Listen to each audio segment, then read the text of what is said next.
અશોકે બૌદ્ધ ધર્મના પ્રચાર માટે શું કર્યું? તો કે તે દેશભરમાં ફર્યા. શું કર્યા? દેશભરમાં ફર્યા.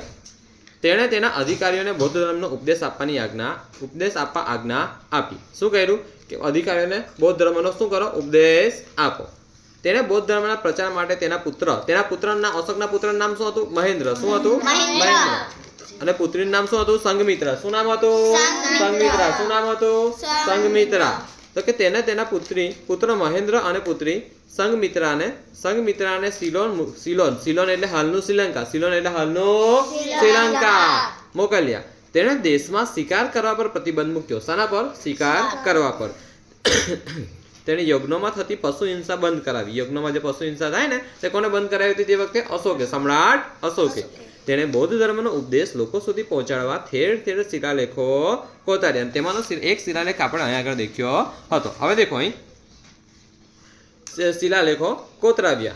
ને તેણે દેશ વિદેશમાં બૌદ્ધ સાધુઓને રહેવા માટે વિહારો એટલે અભ્યાસ કરવા માટે તેમજ આરામ કરવા માટેની એક જગ્યા, બરાબર, અને મઠો તથા પૂજા માટે સ્તૂપો બંધાવ્યા. બરાબર, અલગ અલગ સ્તૂપો બંધાવ્યા. શા માટે? તો કે પૂજા માટે.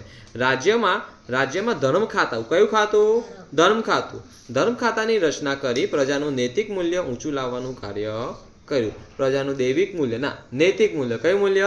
નૈતિક મૂલ્ય ઊંચું લાવવાનું કાર્ય કર્યું. જો સાદી ભાષામાં શું યાદ રાખવાનું કે સમ્રાટ અશોકે બૌદ્ધ ધર્મના પ્રચાર માટે શું કર્યું હતું? તો કે દેશભરમાં ફર્યા હતા. શું કરે? ક્યાં? દેશભરમાં ફર્યા હતા. પછી અધિકારીઓને કયો ઉપદેશ? કે બૌદ્ધ ધર્મનો. કયો ઉપદેશ બકા? બૌદ્ધ ધર્મનો. પછી તેણે બૌદ્ધ ધર્મના પ્રચાર માટે તેના પુત્ર કોણ? અશોકના પુત્રનું નામ શું? મહેન્દ્રસિંહ ધોની. નહીં, એ નહીં. અશોકના પુત્રનું નામ ખાલી મહેન્દ્ર હતું. ચાલો, હા. તેના પુત્રીનું નામ સંઘમિત્રા. ક્યાં મોકલ્યા હતા? સિલોન. શા માટે મોકલ્યા હતા? બૌદ્ધ ધર્મના પ્રચાર માટે. યાદ રહેશે ને કે સમ્રાટ અશોકે બૌદ્ધ ધર્મના પ્રચાર માટે તેના પુત્ર મહેન્દ્ર અને તેના પુત્રી સંઘમિત્રાને ક્યાં મોકલ્યા? સિલોન, શ્રીલંકા મોકલ્યા હતા. તેણે દેશભરમાં તો કે અશોકે દેશભરમાં શિકાર કરવા પર પ્રતિબંધ મૂક્યો. શું મૂક્યો? પ્રતિબંધ મૂક્યો. અને અશોકે યજ્ઞમાં થતી પશુ હિંસા, કઈ હિંસા? પશુ હિંસા બંધ કરાવી. અને અશોકે બૌદ્ધ ધર્મનો ઉપદેશ લોકો સુધી પહોંચાડવા ઠેર ઠેર શિલાલેખો કોતરાવ્યા. શું કોતરાવ્યા? શિલાલેખો.